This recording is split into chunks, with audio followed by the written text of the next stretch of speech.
Welcome to Fan for Racing Radio. I'm Fan for Racing Sharon, and joining me for tonight's show is Sal Segala.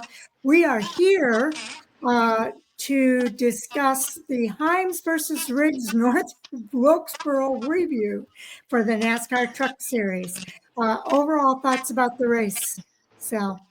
Yeah, it was sat down and watched it. Of course, like you said, it was Riggs and Heim, and Corey Heim just can't catch a break. But not really a big fan of the winner either, Chandler Smith. But he was at the right place at the right time.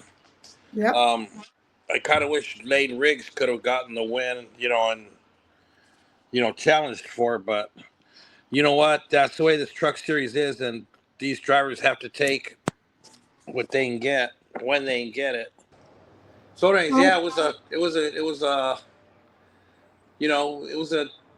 a good, rightly contested race. I mean, you're gonna have bad blood.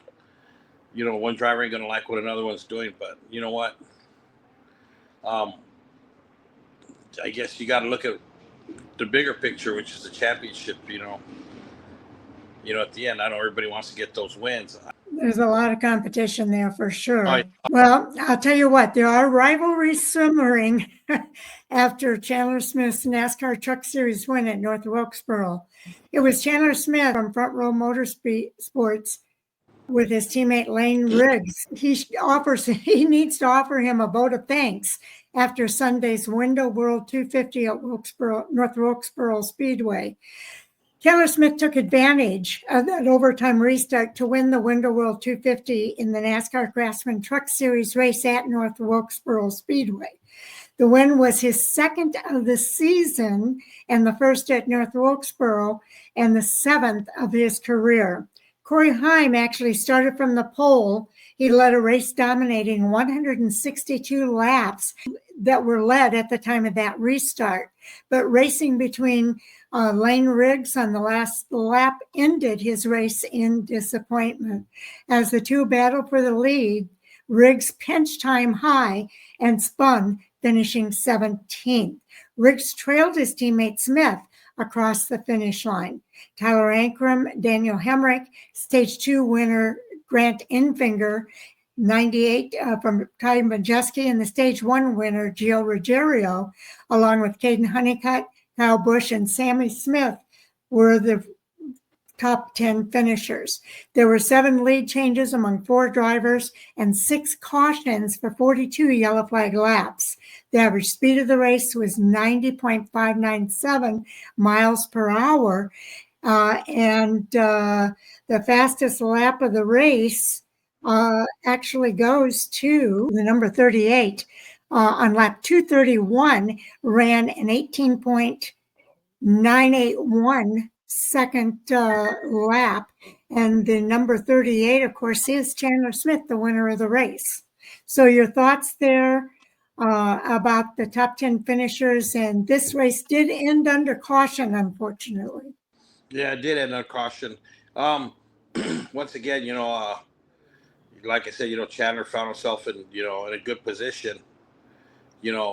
After the battle between Corey Heim and Lane Riggs, it's gonna come down to where I'm sure we're gonna see another rivalry probably pick up pretty soon.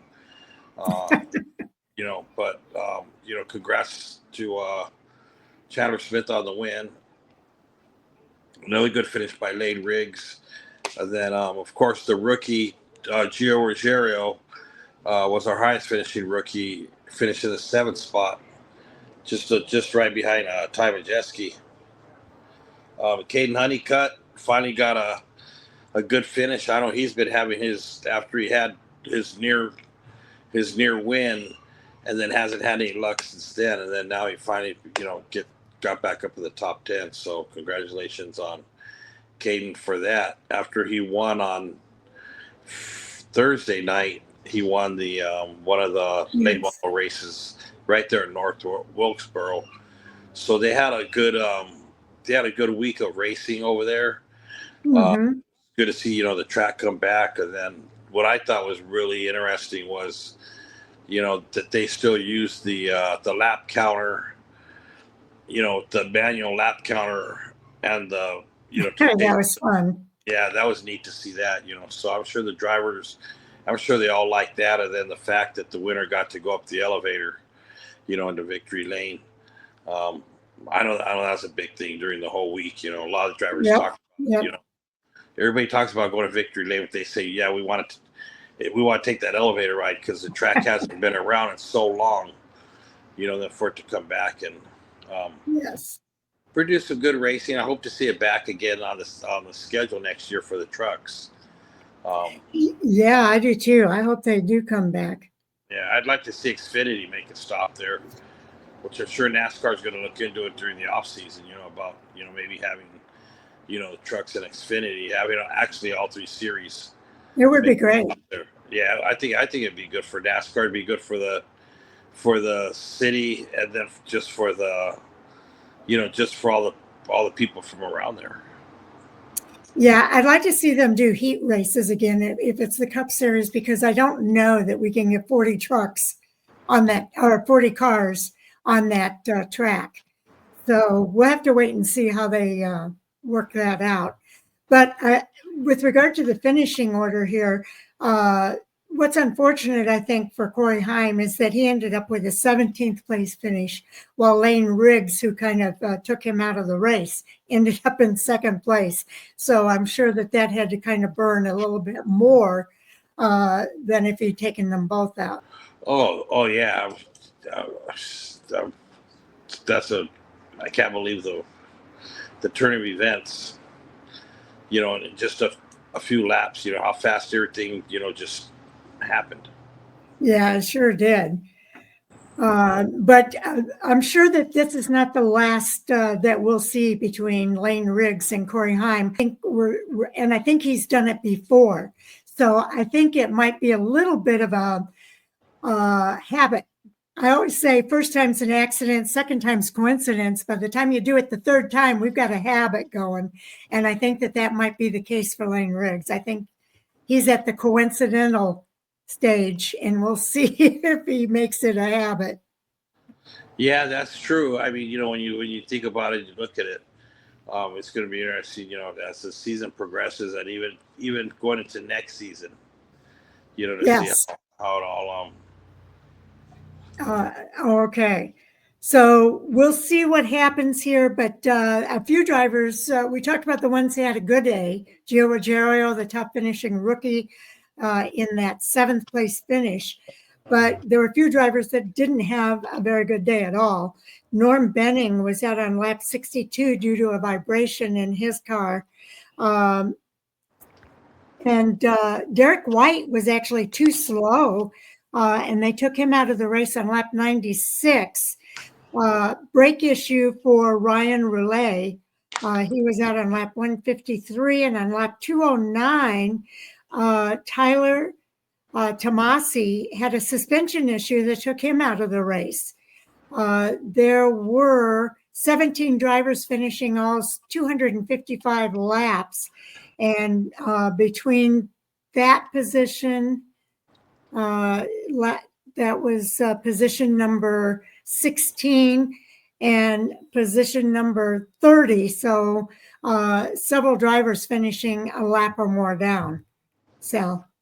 Yeah, nobody really had the advantage on this race because they hadn't raced there in so long. So it's kind of, what could they get from practice, and qualifying, and make the adjustments they needed. But then when it came time for the race, it was a whole different scenario. They were talking, about, maybe if they come back next year to run all 3 races during the day. Yeah, I think that might be a good idea for everybody. But there's so much difference between that track during the day and when it gets into the evening hours. It changes dramatically because it cools down. And if you set up the car for a slick track and then you race it on a track that's not slick, it's a whole different ballgame. Now, Lane Riggs, I will say this for him. He started in the 27th position and raced his way all the way up to the front. So that was kind of a good thing. 255 laps. They finished all 255, no overtimes, and it finished pretty well. Sal, you want to go over the points report? Yeah, so on the points side, we got a Corey Heim that's still leading the series with 3 wins. Chandler Smith picked up his second win, so now he's sitting in second with 2 wins. Daniel Hemrick in third with 1 win. Tyler Akram in fourth with 1 win. Grant Enfinger in fifth. Ty Majeski holding on to that sixth spot. Jake Garcia, who's having a really good season, nice quiet season, is sitting 7th points. Lane Riggs sitting in eighth. Caden Honeycutt sitting in ninth. Stuart Friesen in 10th. And our leading rookie for Rookie of the Year is Gio Ruggiero, sitting in the 12th spot with Ben Rhodes in the 11th spot. Yes, indeed. Corey Heim may not have gotten the win. He's missed the win a couple of times. He probably could have like 5 or 6 wins already on the season, but he is racking up those stage points. He's got 21 stage points. The next closest driver is Chandler Smith with 11. But not only does Corey Heim have the 3 wins, he's got 6 stage wins too, to Chandler Smith's 2 wins and 1 stage win. Yes, that is a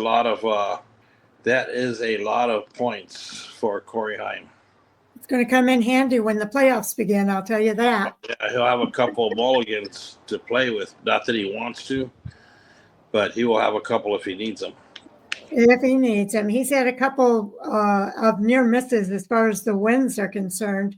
What are your thoughts about the Corey Heim and Lane Riggs rivalry? Is this something we're going to see throughout the season? Nah. Or is somebody going to sit them down and talk to them and kind of they'll probably off talk. I think Corey is a lot more smarter. He's looking at the bigger picture of the championship. I mean, so is Lane Riggs. But when you're sitting on 3 wins, and all those playoff points, you can kind of get a little bit more aggressive. On Lane Riggs' part, he's only eighth in points. He could drop out real quick down to 10th. That's right. I kind of think he's just gonna, I think they're just gonna let it, put it water under the bridge and move on, and focus, more on the, on the bigger picture than what happened this past weekend. I think they'll get beyond it. Maybe just show you a little bit where he starts. I don't know how this goes. I don't know if it was me. I would definitely be trying to make as many friends as I can, especially that far bottom in the points. Exactly. Lane Riggs doesn't need to be making enemies at this point. He needs to be making friends, and somebody needs to sit him down because he has a lot more to lose than Corey Heim does at this point of this stage of the game. I would be sending cookies to all the teams. Exactly. And I'd be making an apology to a few people and kind of clearing the air a little bit. And it's a rookie mistake. He's not a rookie anymore, but it is a rookie mistake to be racing that hard with these guys. And you're sitting 8th in the points. Let's see. He is right now at 294 points in the point standings, 156 points back. But if you compare Stuart Friesen sitting in the 10th spot at 183 points, and Ben Rhodes, who's in 11th, is at 189 points. If some of these guys that are below the cut line start winning, it's going to drop him back real quick. And he needs to think more about winning some of these races than doing what he's doing because, he ended up in second this time, but it's not always going to go that way. And I think, like I say, he's got a lot more to lose than Corey Heim does. I'm sure he'll fix it up. Whatever he needs to do. He wants to make sure that he's there at the end too. He doesn't want to drop any more than what he's already dropped. Well, if he continues to do it, that's exactly where he's headed, is pushing himself below that cut line. So if I were giving advice to Corey or to Lane Riggs, that's advice I'd give him. And I hope somebody does. Oh yeah, I'm sure he'll do what he has to do. I'm sure he will. And if he doesn't, there's always a price to be paid. Anything more you want to discuss with regard to the truck series at North Wilkesboro, Sal? No, it's basically it. We covered everything. You know what? And just wait for our next race. Okay, well, watch for more coming soon. Sal and I are going to discuss the Cup Series race at North Wilkesboro real soon. And we already have the ARCA East Series at Flat Rock Speedway. That review is already done. Later on tonight, 10 o'clock Eastern, 9 o'clock Central, and 7 o'clock your time, Sal, out there on the Pacific Coast. We are going to have our live stream of the NASCAR Hot Topic Sound Off, and we'll be discussing the Heim versus Rig controversy or rivalry and some of the controversies from the other races at North Wilkesboro. So we hope everybody will tune in for that. And then Jay and I will be back for the previews at the end of this week. So before we go, we do want to say thank you to everybody, and we appreciate you tuning in. And Sal, I guess I'll see you in the next video along with everybody else. All right. Thanks, everybody, for tuning in. And may the racing gods bring you what you hope for in the next few coming weeks with this rivalry going on with, if there is a rivalry that's going to keep going on with Lane Riggs and Corey Heim. Okay, everybody. Take care.